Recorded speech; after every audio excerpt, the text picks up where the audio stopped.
Good morning. We had a party yesterday, so everybody's a little bit, yeah. I think this morning it was kind of funny because I don't know how you started the morning, but for me, there was only a very painful sensation available for me. That's what I learned this morning in the yoga class, which means I should practice yoga much more often. What was your favorite thing from yesterday, Naomi? You were my favorite thing from yesterday. Oh. Yeah, the Antarctica trip. That was so Really? amazing. Yeah, so beautiful. And Greg, of course. And Greg, of course. Yeah. Vanessa? Yeah, I missed the first two because I was out and about. So after watching on the live stream, What does out and about mean? Taking I a was break? at the Genius Bar and I was doing your presentation. Busy presenting. Okay. Yeah. Daily artwork update. Naomi. Still laughing about the yoga this morning. Here we go. So we've got two. We got The two first today. This is the beautiful Inca with her story of the great white and the little pilot fish from the beautiful photo that she took. And her mum, I believe, is from Jamaica. So this is why we've got the red and green and yellow. Oh, cool. And this one is Tony, who no one's... Lung Tony. Yeah. The guy is Can sitting... you come and stick your head over here? He should actually sit here. So, okay. But who doesn't know Tony? Yeah. You know, the Viking behind the desk. Okay. Good. Totally unorganized. Vanessa, what are we actually doing now? We are having OMS on stage. Yeah, because of course. Of they're course. giving away two amazing prizes. Two amazing prizes. Right. And what is it? It's a voucher for 1,500 euros. Wow. 2 times. And I can get everything I can find from them? Well, I guess they're going to let us Sean, come know up. what else we can get. Sean is here from OMS. So we can squeeze him a little bit. There you go. Thank you. Welcome. Morning. How's it going? A little tired after how the 8 kids? days. Kids are great. Thanks a lot for last night. They're still in heaven. They're dreaming about going diving and scuba diving in the future with you guys. So. Okay, perfect. Yeah. So, under which video do we comment to win the OMS? Definitely the compact one. Mm-hmm. And the other one, I would have to check. The other one you have to find out. Yeah. We posted 7 videos about different topics on Facebook and YouTube prior to the show. Leave your question there, and then you might be randomly picked to win the voucher for the OMS package. I think for 1,500 euro you get pretty far. Exactly. Yeah, pretty much. Yeah. Definitely. Like you get BCD, regulator, fins, dive buddy, mermaid, underwater scooter, submarine. Yeah, submarine. Yeah, exactly. Amazing. Yeah. Everything's included. Yeah. Cool. I think we have some specific questions for you guys. From the community had a few questions about what is the equipment that you need if you want to go like super cold diving, like for example the Antarctic or like 4 degrees water temperature. They were asking like, is there a difference in equipment wise between like going diving in the Caribbean and diving in the Antarctic? Absolutely. Definitely in cold water, you want to think about your thermal protection. You know, the human body can only resist so much time in cold water. The colder the water, the colder the climate, the warmer the equipment you want to have. So you definitely want to have a dry suit. You want to have an undergarment which provides thermal protection. We have a line called No Gravity, which uses a patented material called Polartec, which actually keeps your body warm, keeps the heat inside, and even if you get a little bit wet inside from perspiration or a little bit of water, it still keeps you warm underwater. And it's important to know the details of the materials that you're using so you know exactly how that will protect you while diving. Tested it. Yeah. It works. It's even pretty cool because you can walk around with it, even just like when you're on the boat or somewhere else. You look pretty comfy, everything is nice. There's the zipper open on top and on the back, below, so you can even, That's good. I think I saw you on your phone one night, sleeping in that, I think. Yes, exactly. And like regular-wise, is there anything that like is there a difference in regulators? Regulators, absolutely. Regulators go through a CE testing, which is called cold water testing. Okay. It's usually tested around 4 degrees of water as a minimum, and in different positions while testing, as if a diver was swimming really fast, breathing really heavy, all of a sudden a panic situation, and when that regulator is very cold, they tested that it will be perfect. And we actually test our regulators even below that, in 2 or 3 degrees of water. And we have things like heat sink that it's like a radiator. It heats the internal compartment of the first stage and keeps it actually from, the problem you want is you don't want it to freeze. Yeah, and you don't want it to free flow, and that's something nobody wants to have happen. And with our regulators, you can dive our regulators at extreme depths and temperatures. Cool. So Very nice. you get one regulator for everything? Yeah, exactly, definitely, yeah. Okay, so it's the our same. regulators, you could go from the Caribbean to the Antarctic with the same regulator. Can confirm that. Yeah. Tested it as well. Yeah. Very good.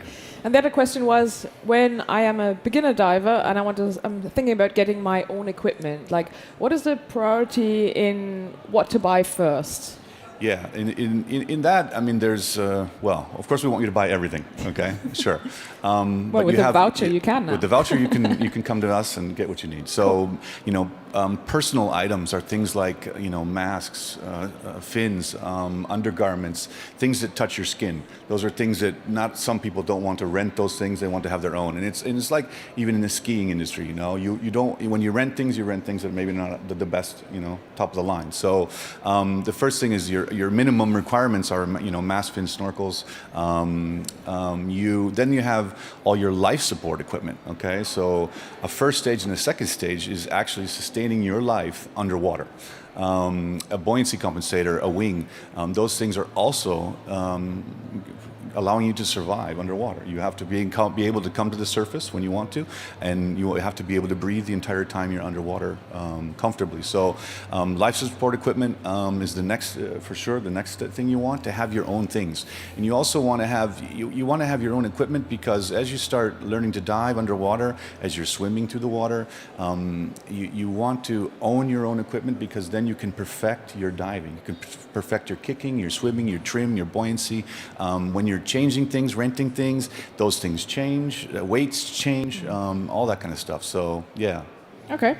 So let's say one of the people wins the voucher and buys like all of that stuff. And how do they transport it? Like, what's the best transportation? Like you have... We have some nice transportation devices. It's like do you bring it in your hand luggage? You put it in the check luggage? Sort of like, what would you do? Well, yeah, there's various options. I mean, I travel a bit, you know, around the world diving and for work. Depending on the weight capacity that you have with the airline, you want to try and pack yourself as best as possible. If you do have to, if you're overweight, the best thing is to do things like regulators. Regulators tend to, they weigh a lot. So if you can get those into your carry-on luggage, it would be good to separate that. We have small duffel bags, and we also have a roller bag. We have a roller bag which has a handle and wheels. It's huge. You can fit nearly two sets of equipment in there. I tested it. And you can also, if not, you can also strap that thing down to have half a, you know, very minimum amount of stuff. And that thing was actually designed to fit on trains. The actual maximum distance in an aisleway. If you're going to get on the metro or a train and go to the airport, Thomas Diedrichs, our owner and CEO, he once was on a trip and the bag was too wide, and he was going on an expedition and he had 8 bags, and 8 bags didn't fit down the aisle. So so we have various options for carrying your things, and Cool. Yeah. Sounds great. Okay. Good. Good. All right. Thanks for the party anyway yesterday. Yeah, you're welcome. OMS. Thanks for doing it. Helped us to set everything up, and also donated the drinks. We may need to buy more beer next year. Yeah, I think we definitely have to get more beer next year. Always the same. Okay, Okay, cool. guys. Thanks for having me. Thanks a lot, Sean. Thanks. Thank you very much. Welcome. I think we're going to have the next one. And then we give away something else which we actually didn't plan to give away, but Right, yeah. of course there's so many amazing brands and people around. Maybe you heard about it, the Paralenz camera, you know, it's been in the market for a while, and I think there's a major update coming up with an even better model. And let's talk to Jacob about it. He's here from Paralenz. I'll pinch it again. Good morning. How are you? I'm very good, thank you. Good morning. Morning. Are you leaving today? Yes, sadly I am. 2 o'clock? At 2 o'clock, yeah. I'll be Oh, out. you're not required to stay until the end of the show? Too busy. You have a know, flight of to course. catch, Yeah. Okay, great. I would love to stay. I love this show. It's in the diving industry, meeting all the good friends and new awesome people. And new product? And a new product, yeah, to bring out. The reception has been great. What is the unique selling point of this camera? Just for the people who haven't been able to test one or see one. Far from everybody that's heard about the Paralenz. We've been on the market for about 3 years now, and we just released the second version of the camera. What's really special about it is that it's designed specifically for divers. The developers, we all divers as well. And the special parts about it is that you don't need a housing for it. It goes to 350 meters without a housing, just out of the box. You do not need color filters because it has a pressure sensor that measures the depth, and then we basically taught it what colors to add at every single depth. So it's the equivalent of bringing a color filter for every depth and changing it every second. The battery life, it lasts for more than 3.5 hours in full HD. And is there a screen? There is a screen in the back here. Really? You can take off the end cap. Yes. Our first version did not have a screen, which understandably put some people off from buying it. The initial thought was that we did not want to take the focus away from the dive while filming. But there was such a demand for a screen that we decided to put it in the new camera. Okay. We're very much a feedback-based development company, so we really ask the community what they want, and then we try to deliver that as fast as possible. Cool. I mean, it's if you're a beginner and you don't want to worry much about it, you can just use this camera. But we also use this camera on top of the big cameras. The screen helps immensely because you can just frame it a little bit. After that, you don't have to look at it anymore. But at least, okay. It's incredibly relevant for the recreational dive community, for people who don't want to lug around a big camera. But we don't see us as a competitor to, the really nice Nordicam housings with great stuff in them. We're more an addition to professional, passionate underwater photographers and videographers. What's the specs on it?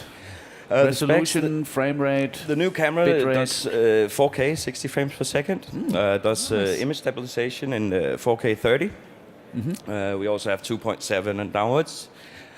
A battery life, as I said, it's more than 3.5 hours in full HD.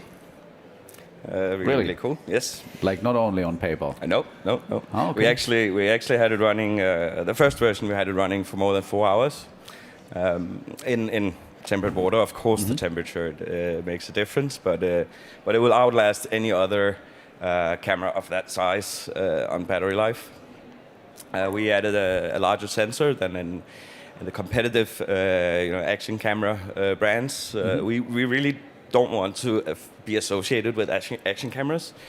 We view this as it's in a category of its own. It's a dive camera because it's not a camera in a box. So it's super easy to use, and you don't need all the additional accessories that you would normally bring for cameras in the same kind of category. Cool. Now I see. What is it? What's the name? The Sorry? Vaquita?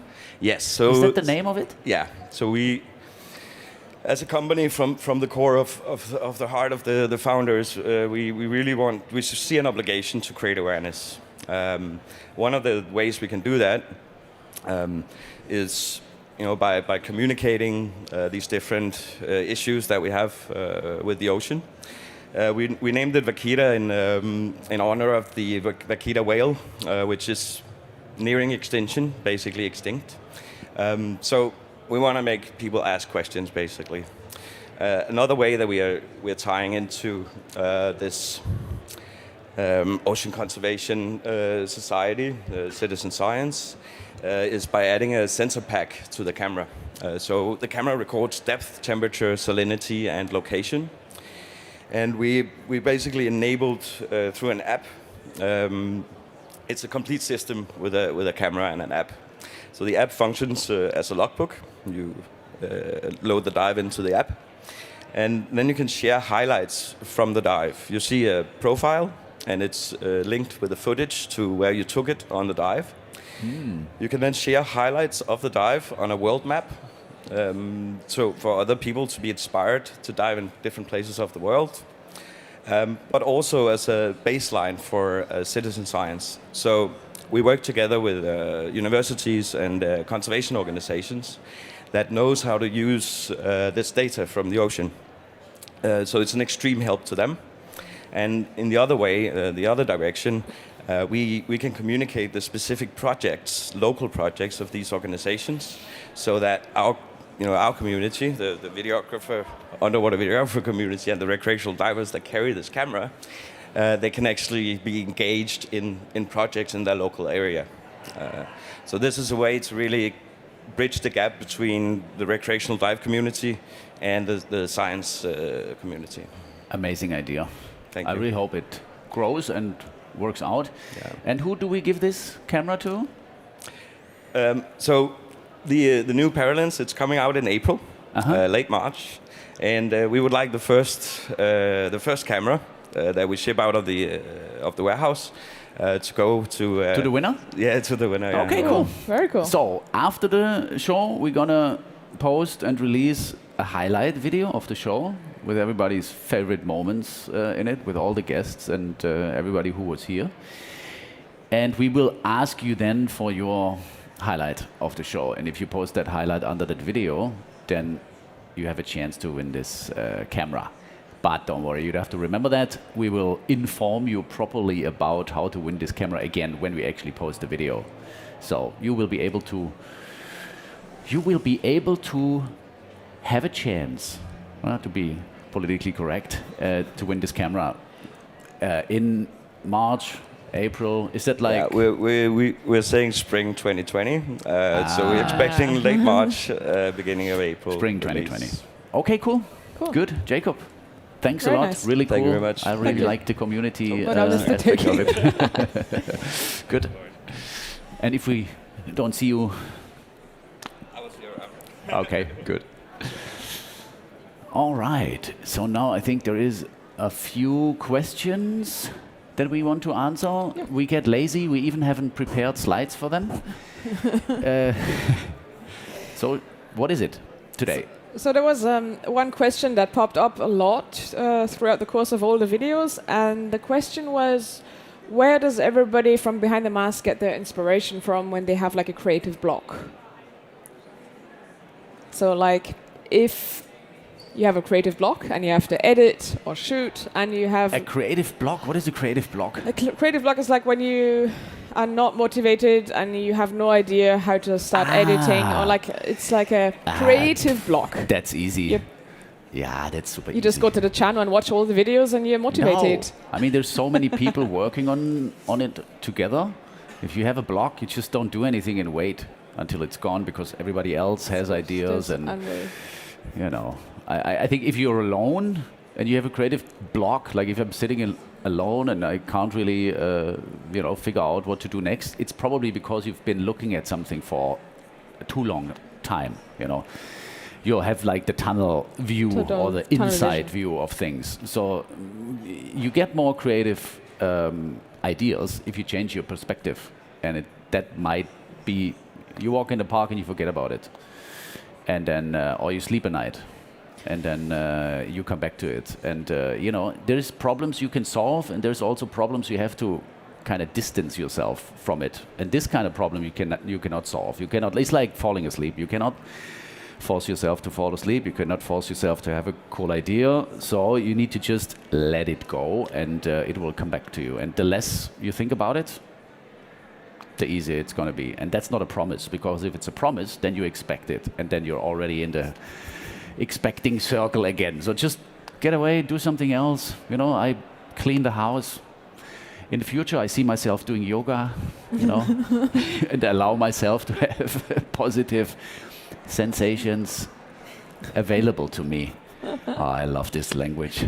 You feel so not offended by what everybody says or what Naomi says, but you feel so offended by your own body that you can't do what you want to do. Yeah.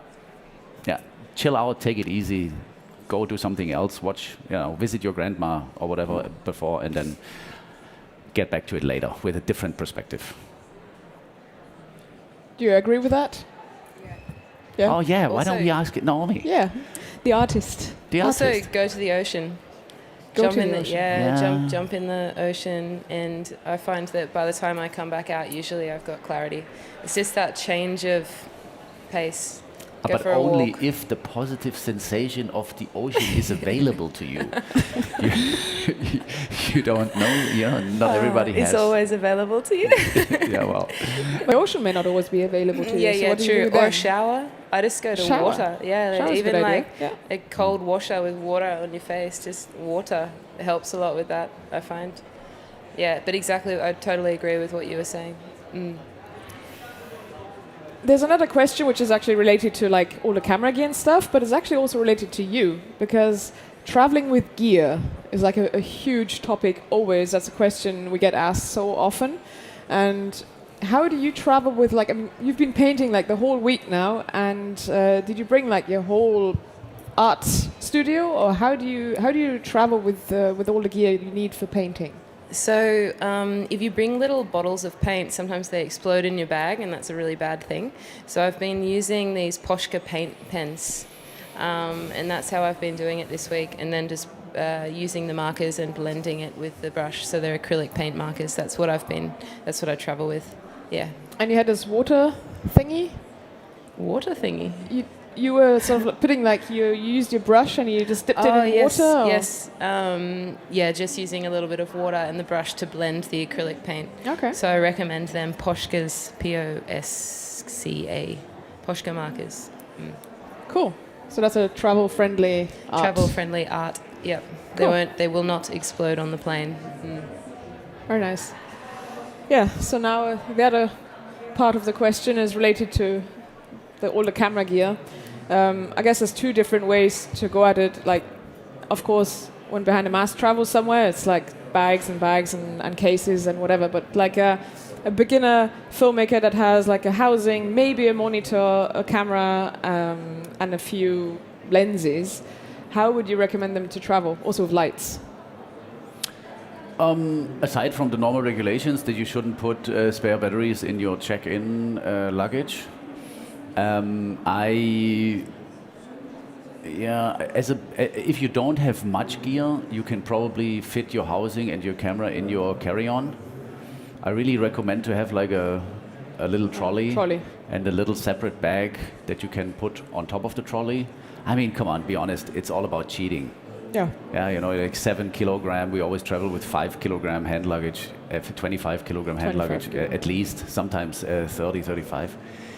It's all about how to make it look easy and how you can stuff all the things in places that, the airline doesn't expect that it's super heavy. Sorry to say that, but it's the reality. I mean, 7 kilogram, I think the bag when it's empty weighs like 4 kilograms, so it's not, I don't know. But for us, we always put housings, also smaller cameras and lenses and things like that in checked luggage. So the last 5 years, we never had anything stolen, even in Papua New Guinea or wherever, as long as the bag is not like easily accessible and there's maybe a lock on it or something, it's okay. I really recommend to have a case, but also if you have a case, get one that's really old and shabby and not really like the nice shiny Pelican case or whatever. This is all not out of experience. I never lost anything, never anything was stolen. But I assume if somebody sees like a very professional case, then they probably gonna know what's inside. If you have we have old aluminum cases that are really like doesn't look any good anymore. There's a lock on it.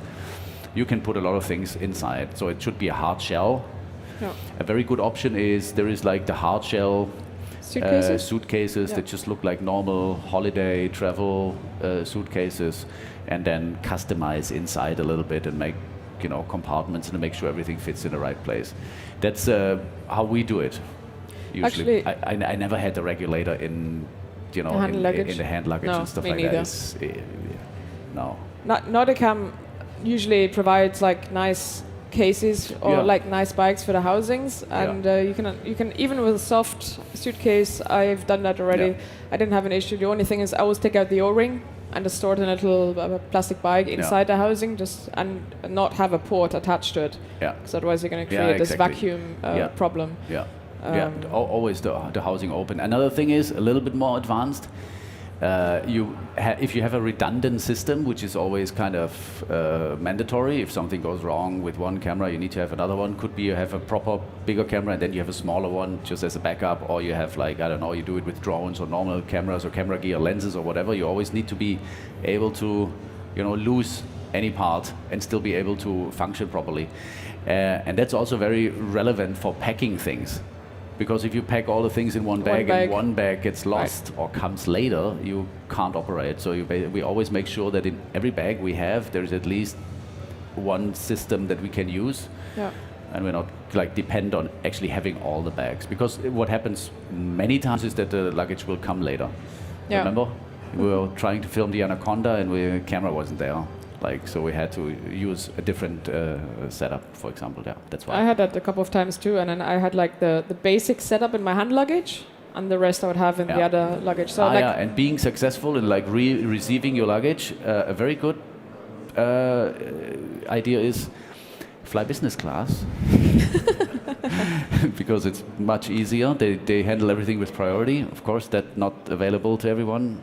We also don't have the chance to fly business class, but make sure that your transition times, because this is also luggage related, make sure that the transition times between flights is really long enough, because that will give the airline trouble. You might make it, but your bag might not make it. Yeah. And that's I think that's also luggage related. Yeah. To have the best chance to receive all the luggage in time and things like that. And also what you can do is you can store, if you have lights where you can take the battery out, you can store the batteries in your hand luggage, and then actually the light itself, the body, you can put it in your hand luggage if you wrap it well or whatever. So that's also takes away a bit of space in your hand luggage. Yeah, exactly. Which is always a good idea. Yeah. Good. That's the proper answer. Yeah. Okay. I guess. Anything else? No, these were the two main questions. I think we don't really give a really energizing impression this morning. That's because of the party. But that will change as soon as Guillaume Nery will be on the stage in half an hour. Because he also was at the party, but he's a free diver, so no alcohol, no smoking, of course, sleeping. I think he was running in the morning, so he's going to be super energized. I don't think so. But we're going to talk with him about freediving photography and his latest film projects. And after that, I have my talk at 2 o'clock about how to properly fly drones on dive trips. That was a huge thing for a lot of people, and because we integrated the drones, underwater drones and above water drones, into the whole program, that is actually interesting. It's not about that talk about the drones. It's going to be very there's a lot of information in it. It's like a checklist talk. We're not talking about drone models or things that could be not up to date anymore tomorrow. We talk about the general thing. How do I launch a drone from a moving boat? How do I actually film a moving boat? How do I deal with the Air Force, the birds that protect certain places and things, and how you're going to be safe in doing that? How do you find the right place on a boat where you actually launch the drone and get it back? There's a lot of things that can make your life pretty hard.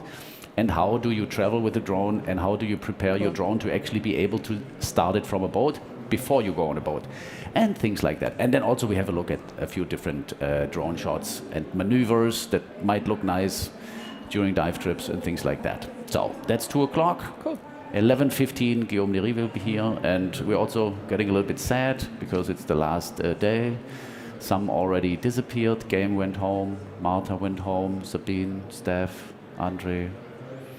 Yeah, I don't know. I have the feeling later on we're going to be totally alone here. We watch you Okay. talk. Yeah, I work a little bit on my positive energy, and then we see you guys later in half an hour.